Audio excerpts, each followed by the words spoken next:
Well, President Duterte, who has consistently been friendly with China, eventually changed his stand on the West Philippine Sea issue. Joining us to give his insights is Chester Cabalza, President and founder of the International Development and Security Cooperation. Welcome to the big story, Mr. Cabalza. Thank you for inviting me. Sir, you've heard from, we've seen the moves from the Defense Department, we've seen the protests from the Department of Foreign Affairs, but Malacanang itself, President Duterte, have been quiet about this.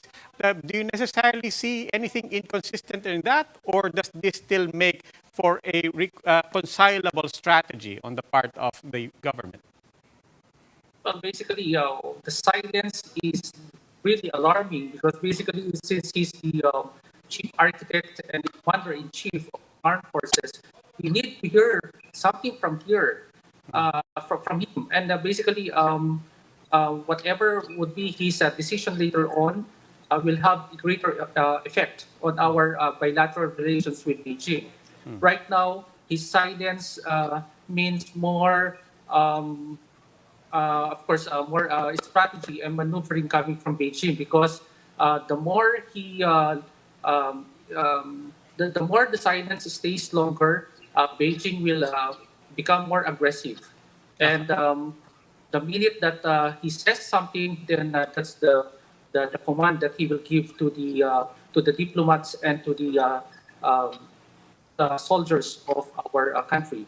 Okay, you say this could allow China to be a bit more aggressive, but what does that do on the home front? What does it do in particular if Malacanang continues to be silent about this? What does that? What signal does that send, and what does it make of the moves of our defense units? You know, this is like a game of the generals, where of course the president is. Playing a queen's gambit here, just like in the chess, where of course you have to let go first of your ministers, like the foreign minister, and then after that the defense minister. In which case, our defense and foreign secretaries are very adamant right now in their call for against China, and the last move would come from the president himself, and that is what we are waiting. Now, what would be the consequences of this if, in case, he reconciles or tones down his message to Beijing? The one of the effects of this is, of course, the hanging effect of the arbitration ruling because of the self-pedal of Malacanang that we saw since 2016, and because also of the economic stimulus packages and the vaccination donation of Beijing to Manila. Those are some of the considerations. On the other hand, if he becomes more decisive and will allow a hard stance against Beijing, definitely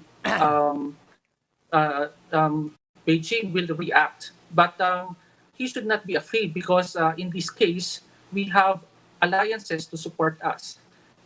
We know that for a fact that Washington now is willing to support us with their very adamant speeches recently that they support our call against China, and basically they are supporting us because of their principles of freedom of navigation and overflight.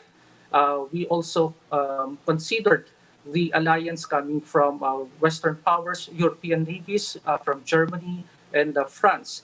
Now, we have the Hague ruling to support us also, and that would be a good effect if the president will have a hard stance against China. Now, the third effect would be we have diplomatic protests and noises against China. And because of these protests that we are filing so far, we saw some strategic maneuvering of the China Coast Guard and maritime militia in the South China Sea. We saw that from the start, they were very rigid in their maneuvering, and now they are trying to scatter themselves. And soon enough, we will see a lot of Coast Guards vessels and Coast Guard vessels and maritime militia coming from Beijing, because their intention is to intimidate us, and definitely to project themselves as more stronger compared to the Philippines. Okay, maraming But we should not salamat be po. afraid. Okay. Maraming salamat po, Mr. Cabalza. That was Security Analyst Chester Cabalza.